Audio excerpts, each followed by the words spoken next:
যারা আমার ভিডিও নিয়মিত দেখেন, আমি কিন্তু লাইক কমেন্ট শেয়ারের জন্য কিন্তু ভিডিও ভাই আপলোড করি না। আপনাদের মন চাইলে লাইক করবেন, কমেন্ট করবেন, সেটা আপনাকে ব্যক্তি ব্যাপার। আমি ভিডিও ছাড়ি, মাল বিক্রি করে ফেলাই, সেটা হলো আমার মূল ধান্দা। ওই যে ইউটিউব থেকে টাকা কামাইতে হবে সেই লোক কিন্তু আমি না। আপনারা আমার দোকানে আসবেন, আমার দোকান হলো ঢাকা যাত্রাবাড়ি ধোলাইপাড়। আমি সাউন্ড সিস্টেমের সকল প্রকার সেকেন্ড হ্যান্ড মালামাল ক্রয় বিক্রি করি। যাদের যে কোনো মাল লাগবে আমার সাথে যোগাযোগ করতে পারবেন। আমার চ্যানেলের নাম হলো এমডি জুয়েলার্স। এমডি জুয়েলার্স লেখা ইউটিউবে সার্চ দিলে কয়েকটা ভিডিও দেখলে আপনাদের ধারণা হয়ে যাবো আমার কাছে কিনা আছে আর কিনা পর আমি কিনা বিক্রি করি। অনেক বাইরে আছে, ভাই আপনার কাছে এই মাল হবো?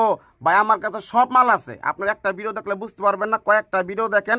আল্লাহর রহমতে আমি সব সময় কোম্পানি অরিজিনাল ব্র্যান্ডের মালামাল কয়ে বিক্রি করে থাকি। যাদের পূজার কাজ ধৈরা রাখছেন বা ধরবেন, ভালো 100% অরিজিনাল মাল খুঁজতেছেন, আপনারা আইসা দেখা চেক কইরা তারপর নিয়ে যাবেন। ভিডিওটা না টাইনা মনোযোগ দিয়ে দেখুন, কিছু জানতে পারবেন, কিছু শিখতে পারবেন, কিছু বুঝতে পারবেন।